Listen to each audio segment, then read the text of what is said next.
বেশ অনেক অনেক অনেক দিন পর আপনাদের জন্য আবারও নিয়ে এলাম চকলেট কেকের রেসিপি। এটা একটা 1 পাউন্ডের কেক ছিল, প্লেন কেক। আসসালামু আলাইকুম, কি অবস্থা, কেমন আছেন সবাই? তো চলেন রেসিপিটা শুরু করে দেই। আমি প্রথমে এখানে 1 কাপ পরিমাণ ময়দা নিয়েছি, সমান সমান 1 কাপ পরিমাণ ময়দা নিয়েছি, 1 চা চামচ পরিমাণ বেকিং পাউডার নিয়েছি, 1 চিমটি লবণ নিয়েছি এবং 2 টেবিল চামচ পরিমাণ গুঁড়ো দুধ দিয়ে দিয়েছি। সব উপকরণ দেওয়ার পরে আমার মনে হয়েছে যে এখান থেকে আমার 2 টেবিল চামচ পরিমাণ ময়দা সরাতে হবে। তো কি করব, উপর থেকে একটু উপকরণগুলো সরিয়ে রেখে আমি নিচে থেকে ময়দাটা সরিয়ে নিচ্ছি এবং এই 2 টেবিল চামচ ময়দা উঠিয়ে রেখে আমি 2 টেবিল চামচ পরিমাণ কোকো পাউডার অ্যাড করে দিয়েছি। যেহেতু এটা চকলেট কেক ছিল, কোকো পাউডার তো অবশ্যই দিতে হবে। তবে এই ময়দা সরানোর ব্যাপারটা কিন্তু আপনারা যদি কেউ বানান রেসিপিটা দেখে প্রথমেই করে নেবেন। আমার আসলে মনে না থাকায় আমি পরে সরিয়ে নিয়েছি, মানে তুলে নিয়েছি পরে 2 টেবিল চামচ পরিমাণ। আচ্ছা যাই হোক, পরে সব উপকরণগুলো খুব ভালো করে চেলে নিয়েছি। চেলে একটা স্প্যাচুলা দিয়ে খুব ভালো করে এগুলোকে মিশিয়ে একটা সাইডে সরিয়ে রাখবো। এটা আপনারা হ্যান্ড উইস্ক দিয়েও করতে পারেন, তাহলে আরও বেশি ভালো হবে, ভালোভাবে সব উপকরণগুলো মিশে যাবে।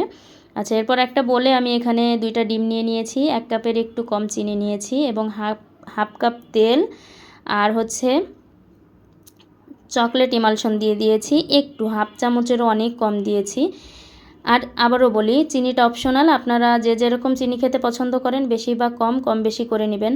তো চকলেট ইমালশনটা একটু কম দিয়েছি, এটার কারণ হচ্ছে কাস্টমার আমাকে বলেছিল কালারটা যেন বেশি চকলেটি না হয়, এটা যেন একটু মানে কি বলে, বেশি কালো না হয়, একটু মিল্ক চকলেট টাইপের কালারটা থাকে। তো সেটারই চেষ্টা করেছিলাম। আসলে কাস্টমারের সন্তুষ্টি আমাদের সফলতা, কি বলেন সবাই? আচ্ছা যাই হোক, এটাকে আমি প্রথমবার একটু বিট করে নিয়ে তারপর এটাকে একটা স্প্যাচুলা দিয়ে খুব ভালো করে নেড়ে চেড়ে নিচ্ছি, যেন চিনির দানা কোথাও লুকিয়ে না থাকে, সব জায়গায় সমানভাবে বিট হয়। তো আবারও এটাকে বিট করে নিয়েছি চিনিটা গলে না যাওয়া পর্যন্ত এবং কালারটা এরকম চেঞ্জ না হওয়া পর্যন্ত। এখানে আমার মনে হয়েছিল বিট হয়ে গেছে। আমি স্প্যাচুলা দিয়ে একটু নাড়াচাড়া দিয়ে দেখি যে না, এখানে এখনও চিনির দানাগুলো রয়ে গেছে নিচে বোলের সাথে লেগে। তো এটাকে আবারও একটু কিছু সময় বিট করে নিই। এখানে দেখবেন আমি হাত দিয়ে টেস্ট পর্যন্ত করে দেখছিলাম যে আসলেই কি তাই কিনা। আসলে চিনির দানাটা থাকলে কি হয়, কেকটা একটু ভেজা ভেজা হয় উপরে। যে অনেকেই বলেন না যে আমার কেকটা কেন ভেজা হয়, তো ওই কেকে ভেজা থাকার কারণটা হচ্ছে চিনির দানাটা আস্ত থাকা। তো তারপর আমি যখন আমার বিট করা হয়ে গেছে তখন আমি শুকনো উপকরণ মিশিয়ে নিচ্ছি এবং এখানে 1/4 কাপ লিকুইড দুধ নিয়েছি। আমি 3বারে যেহেতু উপকরণগুলো মেশাবো, তো 3বারেই আমি লিকুইড দুধটা অল্প অল্প করে দিব।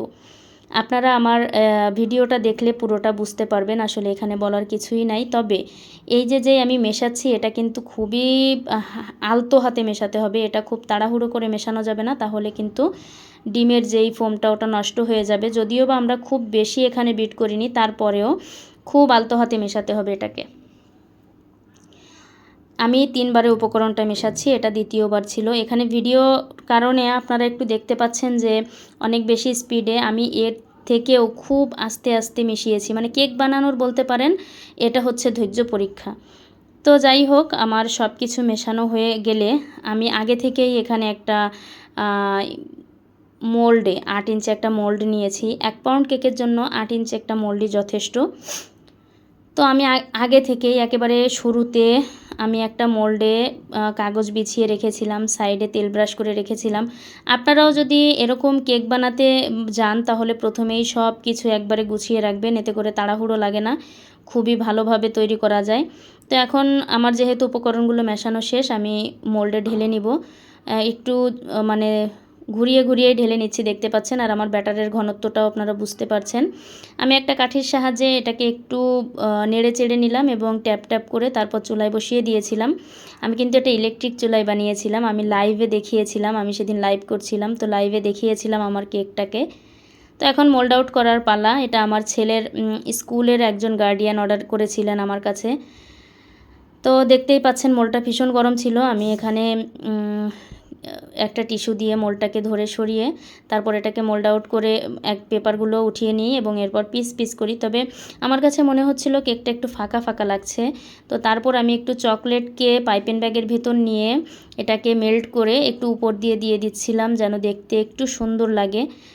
আসলে সৌন্দর্য, আমরা যেমন মানুষের বাহিক সৌন্দর্য দেখে অনেক কিছু ভেবে ফেলি, তেমনি কেকের ব্যাপারটাও আমার কাছে তেমন মনে হয়েছে।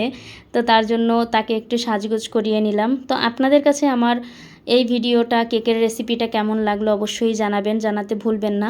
তো এরপর আমি ওনার জন্য পিস পিস করে নিই। এখানে আমার টোটাল 12 পিস হয়েছিল। আমি যদি আরেকটু পাতলা করে করতাম তাহলে হয়তো আরও 2 পিস বেড়ে যেত। তবে ওনার কোনো অবজেকশন ছিল না আমার কেকের প্রতি, আমার প্রতি। সব কিছু ওনার কাছে খুবই ভালো ছিল। হয়তো বা আগামীতে ওনার কাছ থেকে আমি আরও বেশি অর্ডার পেতে পারি। তো এই ছিল আমার আজকের কেক বানানোর ভিডিওটা। আপনারা দেখেছেন সবাই, যারা যারা দেখেছেন সবাইকে অসংখ্য ধন্যবাদ। আর আশা করছি সবার কাছে খুব ভালো লাগবে।